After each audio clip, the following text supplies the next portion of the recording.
actually, if we take it all the way back, I spent the first 2 years of my life living in Israel, but I was born in London. My mum and dad, they wanted to live in Israel. My dad couldn't make his business work out there. So we ended up actually moving back when I was 2 years old. Fast forward a few years, at age 5, my dad moved back to Manchester. And he pretty much spent most of his time there. And that's when stuff really sort of got hard for me, my mom, my brother, and my sister, kind of financially speaking, down in London.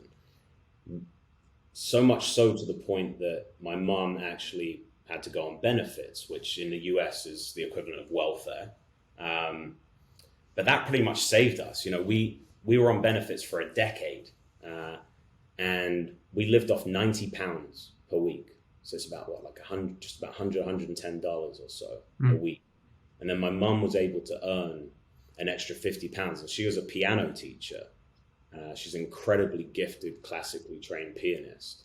And I guess we kind of owe our life to music, because that's what enabled us to get that extra £50 a week. That, I guess if you add it all up, we were living off about £600 a month, less, family of 4. It wasn't easy. And what's even more insane about the whole thing, that just doesn't fit the narrative in any way, but was really formative for me, was that when I was 4, before my dad left and moved to Manchester, my parents really cared about education, and they enrolled me into a private school, right?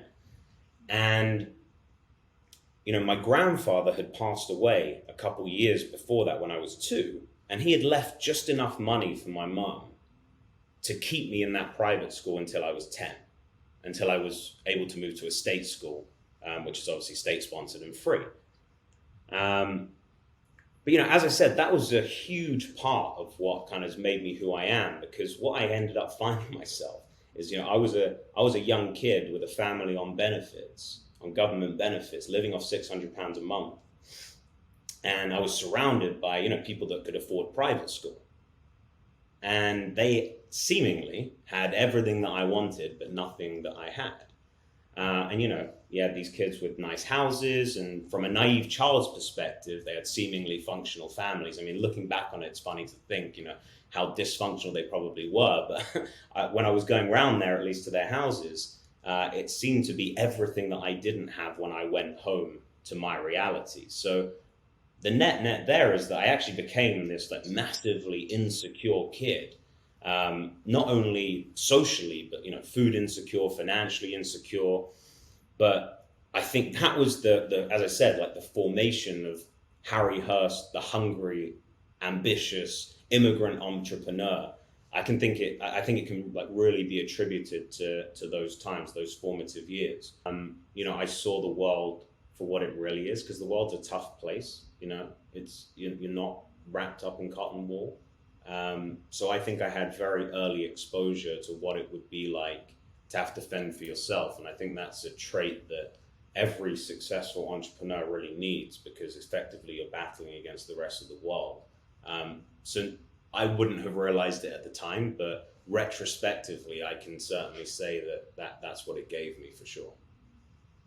So why entrepreneurship? Why do you think that was something that you gravitated towards? Like, I haven't heard anything yet in your formative years that you would necessarily think would drive you into that. What was your path to getting that?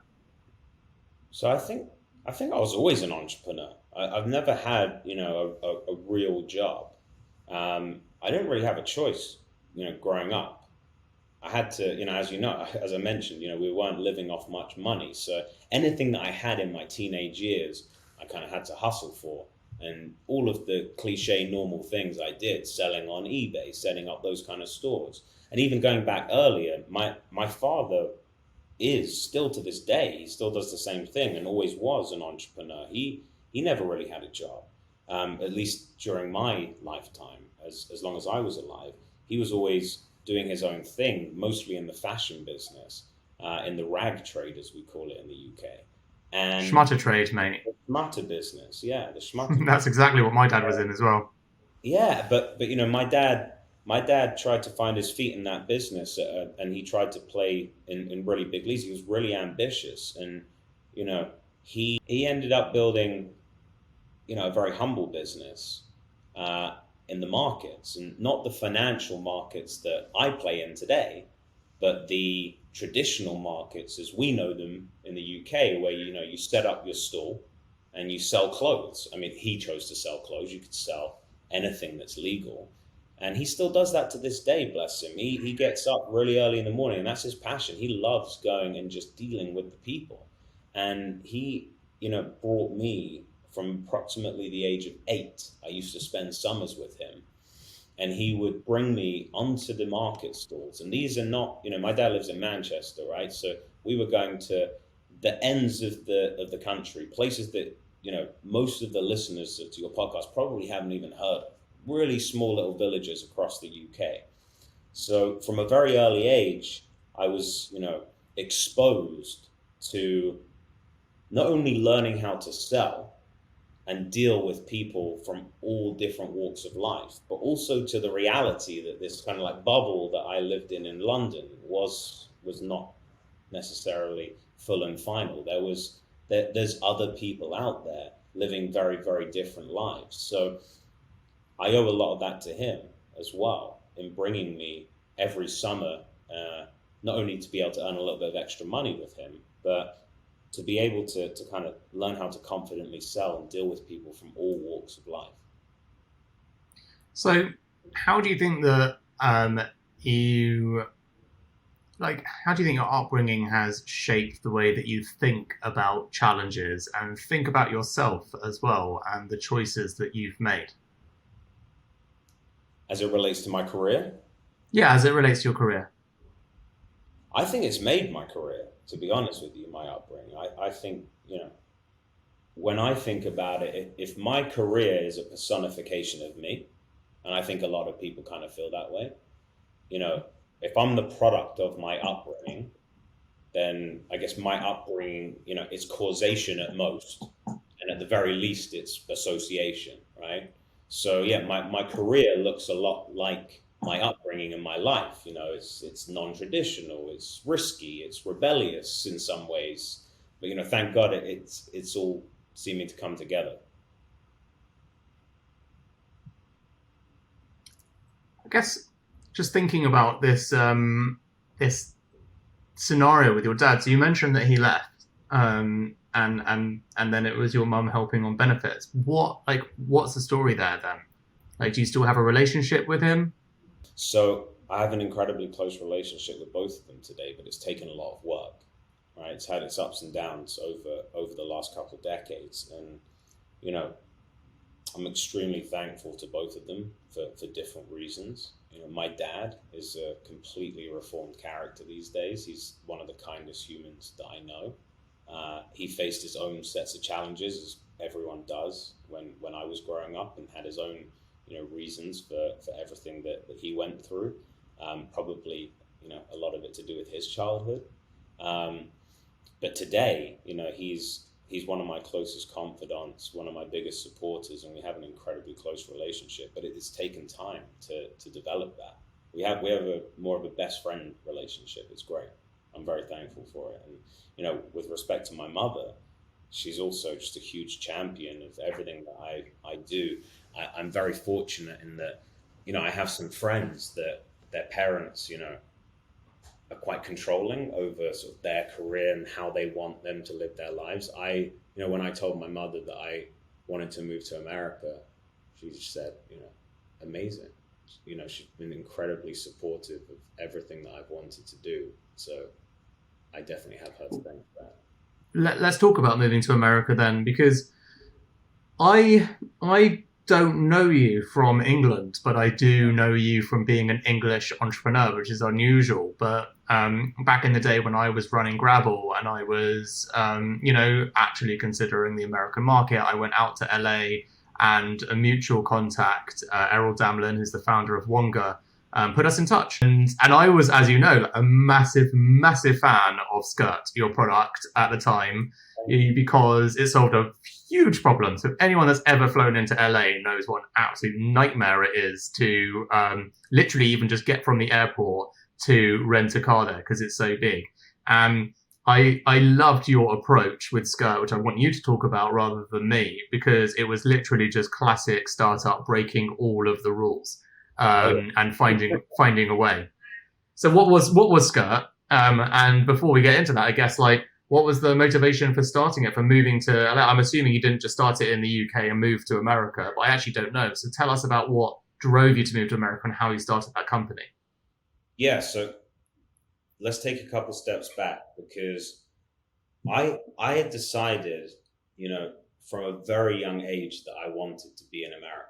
It's incredibly hard, and I'm sure you've looked into this yourself, Dan, to emigrate to America and be able to work here. They don't make it easy, but it is worth it. When I was a kid, at about 10 years old, my grandmother moved to San Diego. And I was fortunate enough to be able to visit her twice, I remember. And I remember both trips super vividly, because I just absolutely fell in love with the West Coast. It's the antithesis of what we experience in London in every way, shape, or form, for better or for worse in some ways. But I absolutely loved it. And I fell in love with the whole construct of the American dream. As kids growing up in London, we watch a lot of TV and movies, and we get bought into this idea of the American dream, and then you come and actually see it. And for me, the thing that really opened my eyes was, no one was ashamed to think really big. You discuss big ideas with people and they don't think you're batshit crazy.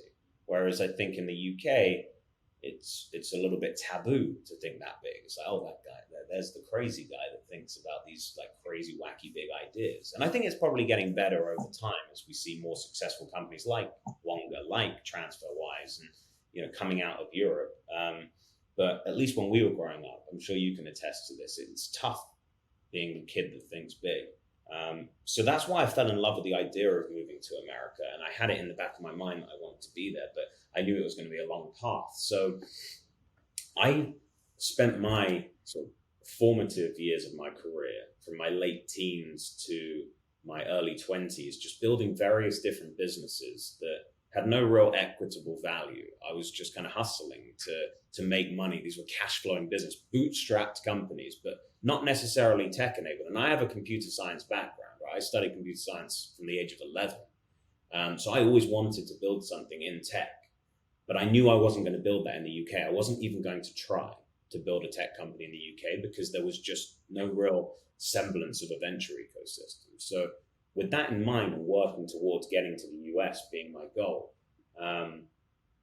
I was setting up companies. So I had one company that was in the schmutter business, and I was clearing discount designer clothing into TK Maxx, Costco, clients like that. And this when I was 18 years old. So I was already learning how to deal with people. Most people in that industry are significantly older than 18. We were definitely the youngest people in that trade. So I was learning how to sell all around the world to different people, build relationships, etc. Had various other projects, lots that rose and failed, and then I think the most impactful one and most successful one that I started was when I met someone who's one of my closest friends to this day, a guy called Paul Bogle, and he gave me an opportunity to build a recruitment company with him, because recruitment and headhunting consultancy is effectively taking the skill set of being able to convince people to move to a different job, convince people to join other people's mission, etc. And I got good at that naturally through my company building process. And that's the last company that I built in the UK before I sold it just before I left in 2014. And my journey to leaving sort of segue into the conception of Skirt, which was your original question. At the time that I was building that recruitment company with Paul, I was living with one of my best friends who was forging a career as a rapper. And he was actually signed to a US record label. So I was quasi-managing him, helping him with the commercial aspects of his business early on in his career. And, we would travel to the US quite a lot because he was signed to a US label, spending time there.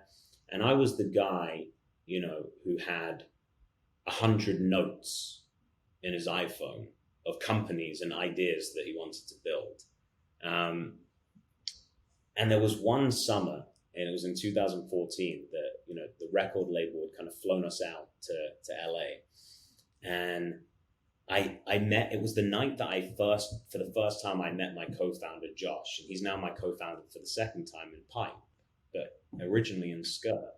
I met him because he had just graduated and was building his company. It was a YC-backed company, Y Combinator, which, for UK listeners, it's a lot like Entrepreneur First, very similar to what Matt's building in the UK, which is an incredible program, by the way. And Y Combinator is kind of like the pinnacle program in the US for startups to go through, accelerators. And Josh had just been through that. He was actually at the time the youngest person to ever go through, just an incredibly talented guy. And he had tracked down my friend, who was a rapper at the earliest stage in his career, because it was the company that Josh was building was a big data music analytics company. So he was in Atlanta at the time. He'd flown to LA to meet with a bunch of artists that they discovered.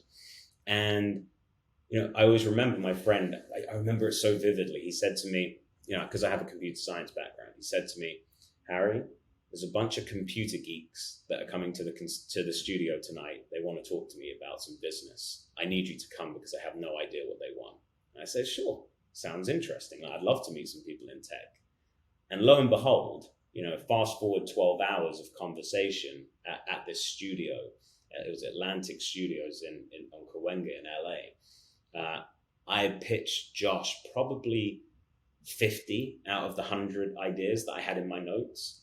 And I just felt this instant connection where we were kind of like riffing. And it was finally someone who didn't think I was too crazy to be pulling off these ideas. And I didn't know at the time, but Josh was actually going through an acquisition process for his big data music analytics company. And in the back of his mind, he was thinking about, what do I want to do next? So the timing was all just very serendipitous. And one of those ideas that I pitched him was what became Skirt. And what Skirt was at the time, there was an app called Hotel Tonight. I don't know if you remember that app. And it was a sort of three-sided marketplace where you had Hotel Tonight in the middle, and you had hotels with underutilized inventory and primarily business travelers that wanted to get a last-minute deal on that underutilized inventory contained within one application. I was a user. I loved it. It's now been acquired by Airbnb. It became a really big company. Yeah, it was awesome. Yeah, and back in 2014, they were just getting started out. And I was thinking to myself, what other vertical could this be applied to? And I felt, much like you, car rental was fundamentally broken. And I also felt like the future of ownership wasn't full-time. Car ownership wasn't, everyone was talking about autonomous cars, etc., but there was going to be a long period of time before we got to full autonomy. I felt like there was a better way. And the idea that I pitched was effectively Hotel Tonight for car rentals, wherein you'd have this beautiful, seamless booking experience within the app. 2 taps, your credit card was saved in the app. And by the way, this all seems very obvious today, sort of 6-7 years later, but there was nothing like it in 2014. And the car would just turn up to your door. It would come to you instead of having to wait in line and go through this horrible rental process that we've all been through. And that grew, into a pretty large operation. We grew it to 120 full-time employees, almost 4,000 part-time employees that were actually delivering the vehicles. We launched in about 5 major cities. We raised venture funding from this a small VC firm out of LA called Upfront Ventures, and we were kind of off to the races. And we were doing everything sort of by the Silicon Valley playbook. And from sort of conception, when I pitched Josh, to when we actually moved into a 1-bedroom apartment and started sort of pitching to raise money and starting the business, it was only 4 months. I had gone back to London. I dropped everything, moved out to the US, and just sort of plonked myself in a 1-bedroom apartment. And that grew to a 2-bedroom apartment, 3-bedroom, 4-bedroom, sort of scaled with the employee headcount until we finally, got quite a large office. So yeah, that was the formation of Skirt. And also my first entrance into the US. That's what allowed me and afforded me the opportunity to move to the US and, legally be able to work here and get a visa and get sponsored by a company that I created. What happened? So this is very random, but I was having dinners in LA every so often when I'd go there, as you probably know. With different well-known entrepreneurs in different spaces. I happened to go for a dinner with the co-founder of Faire.com. And that was when I found out that you guys had been acquired by them, because I didn't actually know that. So yeah, how did that all happen? So first of all, Scott's incredible. He's a mentor of mine. So we've grown the business over about 3.5 years. We were at about a $30 million revenue run rate, incredibly operationally complex business. We needed to raise a large Series B to really take it to the next level. And we were actually approached by one of our partners because we didn't own any inventory, right? We actually partnered with rental car companies, large and small car dealerships, to actually leverage their underutilized inventory. And one of our partners was one of the big publicly traded rental car companies. And, we'd been working with them for about a year at the time, and they approached us with an acquisition offer. And it was the first, real sort of M&A process that my co-founder Josh and I had ever even contemplated going through. So we were relatively naive. And, this sort of speaks to Silicon Valley playbook culture. You raise money enough for about 18 months of survival. And then about 3 or 4 months before you're about to run out of money, you go and raise the next round because you want your KPIs and your metrics to be as up and to the right as possible. So that's exactly where we were when this was happening. And then we got totally distracted from the fundraise because we got this acquisition offer, which was lovely. We were going to move forward with it. So we signed the LOI, and then we opened up the data room. And we had the data room already prepared because we were out fundraising for our Series B. And I always remember where I was. The guy called me, the head of M&A there, and he called me and he said, "Harry, you're out of business in 3 months." I said, "No, we're not. What do you mean?" He said, "Well, you got 3 months of cash left." I said, well, yeah, that's how startups work. We raise money every couple of years, but if we're being acquired by you, we're not out of business. I assume you're going to take over our payroll. And he said, no. Look, we're a publicly traded company. We don't move that fast. It's going to take 6 to 12 months to close this transaction. And my heart just sunk because I knew that our 3 months was actually more like 2 months in reality, the rate that we were growing, right? So, I shit myself and the deal completely fell apart. And I called my investors and explained what had happened. And one of those investors was BMW. We had a strategic investor in BMW. And BMW were actually part of that $1 billion round that you alluded to earlier in Faire.com. So we had a mutual investor in BMW. And Faire was headquartered in Santa Monica. So they were the only other sort of automotive-focused startup that was kind of like hot and up and coming in LA at the time. So Scott and I, I'm sure, were like tangentially aware of each other, but we'd never actually met at the time. And, fast forward 2 weeks, to Scott's credit, I mean, he's just an incredible operator. He just had the deal done with us within 2 weeks, right? So 2 weeks later, after that call from the publicly traded company calling the deal off, we were being acquired by Faire.com. And, fundamentally what they wanted us for was because the consumer application layer that you fell in love with, that doesn't just happen with an app. The app is just the consumer application layer. We had built an entire transportation, logistics, fleet management system. That was our real IP. That's the stuff that was really, really hard to build. And that's what Faire needed because they were about to have hundreds of thousands of cars in their fleet. And they hadn't built the back end yet. So Scott saw our team, saw our technology, and within a couple of weeks snapped it up. So it was a soft landing for us. It was not the outcome that we wanted with the publicly traded company, but in hindsight, if I knew what I knew was going to happen over the next couple of years and being able to work for Scott, and learn from him, I would have done it all over again every day of the week, because that 2-year earnout that Josh and I had, where we were sort of thinking about what we wanted to do next, but also working on Fair and learning from Scott, was just invaluable.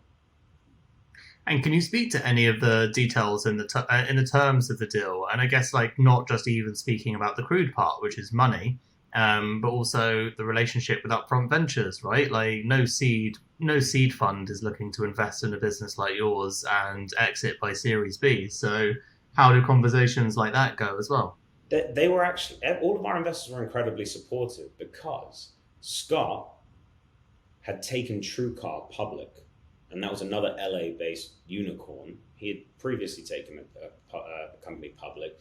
Fair became a unicorn very, very early on, and it became the hottest tech deal in LA that no investors could really get into, because Scott had raised money from a variety of different sources. So the opportunity to get onto the cap table at Fair and merge into become part of the next unicorn and kind of fly over a couple of rounds of funding at Skirt was appealing to our investors. So we actually had a lot of support, and a lot of the investors that we worked with in our last company are actually investors in us to this day, and close friends.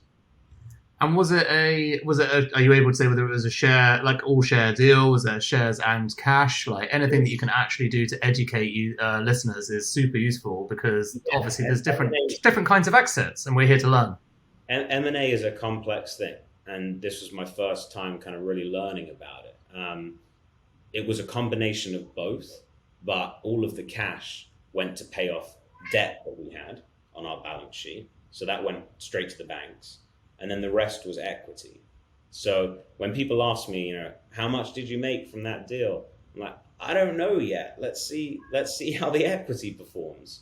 But I think with most acquisitions, wherein you're not in control, true control of the outcome, you kind of have to write it off in your mind and just focus on the next stage of your career. I can't afford to just sit back and hope that someone else takes my equity in that company and makes it into something. I'm in here building my own thing again. 100%. Okay, right. So let's get into it. You are a shareholder now in one of the most exciting unicorns in the automotive space. You are doing a 2-year earnout where you're learning a lot from a brilliant mentor, and you're with your co-founder pontificating over what the next big thing is. And where does Pipe fit into the mix? So what is Pipe? What is Pipe? Pipe is a trading platform for a new asset class. That asset class is recurring revenue. And the assets that are actually traded on the platform are the underlying contracts or subscriptions of these companies with recurring revenues that allow them to trade them with institutional investors on the other side of our platform for upfront cash. So as if their customers had prepaid them upfront for the year. So the net there is that it's a cash flow operating partner for recurring revenue generating businesses, which are, let's face it, most businesses in the world right now. If they're not generating recurring revenues, they're trying to think about how they can move to a subscription-based model, or at least some element of. So we're really kind of riding that kind of fundamental shift in how businesses think about providing service to their customers. We call it the subscriptionification of everything. And we're providing the financing platform for the next generation of these companies. Okay, that makes sense. I get it. So, like, long story short, if you have essentially a packaged up revenue, recurring revenue deal, you put it on the platform and say, this is how much it's worth over the course of a year. What would you pay for it to have it upfront? And therefore you get the money in advance, right? Yeah, we've made it much more seamless than that. There's no talking that needs to take place. Pipe handles everything. You simply connect your existing billing management systems and your accounting systems. And within 24 hours, we're able to give you a bid price, which is the amount of cents on the dollar or pence on the pound, for the annualized value of the contract that the investors are willing to pay typically today, and this is going to date itself if we do our job right, this statement here, we see the market clearing price for contracts be between 90 to 95 cents on the dollar. So a 5 to 10% discount to the annualized contract value. Compare that to, the 20 to 30% discounts to top line revenue that companies are willing to offer, mostly, SaaS companies, subscription-based companies, to their customers to lock in that upfront prepayment. And it's a no-brainer deal, right? Where everyone's happy. The reason I say that I hope it dates itself is because even in the year since our founding, that bid price we've been able, by just bringing more liquidity to the other side of our marketplace, we've been able to drive it up by about 30%, from 85 to 90 cents to 90 to 95 cents. Our goal is to get it to as close to 100 cents on the dollar as possible. It all started with actually a DM on Twitter from a pseudonymous account that shall remain nameless because I can't dox them. And they write incredible Wall Street style analysis on our industry, fintech and the broader ecosystem. And I'm an avid follower of the account, and many other people probably are too. It's got quite a lot of followers. And they started engaging with me and DMing me after we made the announcement in June of our last round, when we kind of went public with what we were doing. And this was late July, early August of last year. And we were just sort of, talking shop for a couple of days. And then, I think he had the confidence then to, say, okay, this is who I actually am. And he had very close ties to a large private equity shop run by Jim Pallotta, who is a legendary hedge fund investor and now a legendary sort of private equity family office investor in the markets. And cut a long story short, we went from Twitter DM talking shop to 2 weeks later, Jim saying, I want to buy a piece of this company. And we didn't need the money. So we started riffing with Jim about how, what it would look like to put together a really strategic syndicate type round of all the big ecosystem players in our industry. So as we think about that, you've obviously seen the press announcement. Now we ended up raising $50 million from all of these strategics. It's Shopify, Slack, HubSpot, Okta, Mark Benioff, Michael Dell, Chamath Palihapitiya, all for similar but different, unique reasons. We wanted all of these people and are so blessed and fortunate to have these people on our cap table. And it's all about partnership. We think about distribution, we think about customer acquisition. Our customers are customers of these companies, and this is where they live every day. And now we are 1 degree of separation away from these customers. And we can add a tremendous amount of value through partnership with the broader ecosystem, the software and subscription-based company ecosystem. So this was about bringing the power players onto our cap table and creating an effective moat around distribution. That was the premise for this round. And when you ask if it's sort of bittersweet, selling a stake in the company, the answer is no. I mean, first of all, we don't disclose valuation, but we named our price because we didn't need the money. So we were able to negotiate very favorable terms for the company.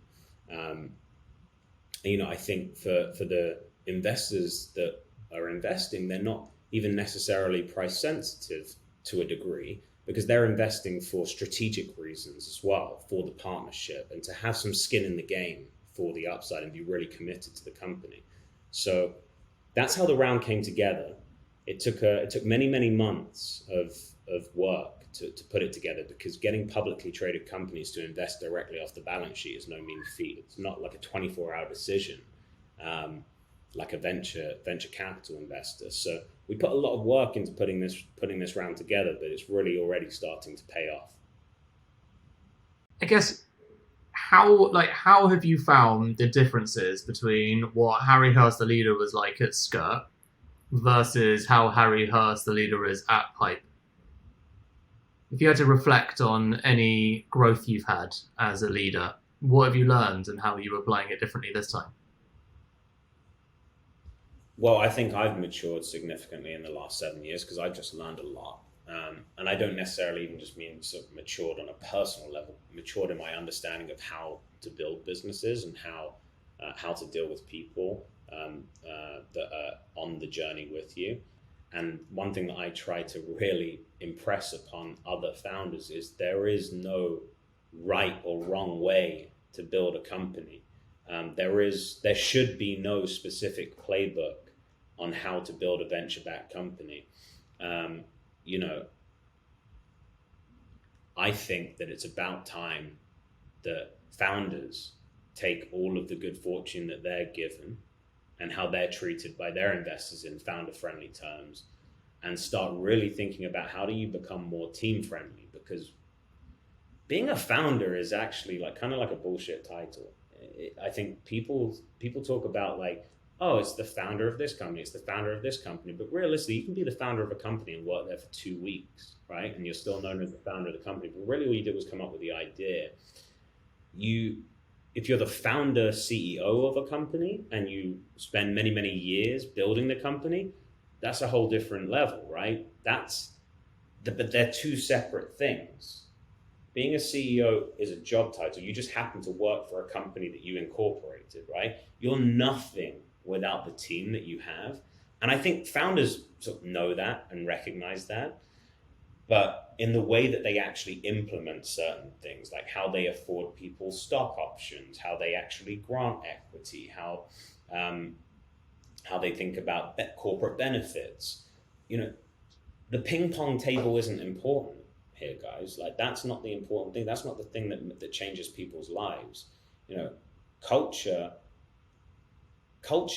I think that culture is based significantly more on how your team treat each other on a day-to-day basis than how they necessarily are afforded the ability to interact with each other, especially in a remote world where there are no ping pong tables, there are no, here's a bunch of snacks and stuff. I'm not saying those things aren't great. Like, it's cool to have a nice working environment, but I think for too long, companies have kind of had this undertone of a toxic culture masked by all of these fantastical things in Silicon Valley. And I think, if you watch the show Silicon Valley, it's well, the irony of it all is well covered there. But Josh and I have really enacted, and Zane as well, our co-founder and CTO, have really enacted certain principles from day one. For example, we grant people actual equity in the company. Every person that works at Pipe is a real shareholder. They don't have the option to own stock, they actually own stock. So what does that do? Not only is it great for the team because the capital gains tax clock starts from day one. There's all sorts of benefits in not having to exercise options or worry about exercising options if you want to leave a company at some point. But what does that do for the company as a whole? It gives people, you want people as a founder to have an owner's mentality. Well, make them owners then. Don't just give them the option to own. Actually make them owners. So I think, if there's something that I can take from our time at Skirt, through our time at Fair, and then our time at Pipe thus far, we've built the company with quite a contrarian structure, but it's really been working. I'd love to know what the toughest moment you think you've had in your career is and what you learned from it. I think the absolute toughest moment was in 2016. And it was about a year and a half or so before we sold the company.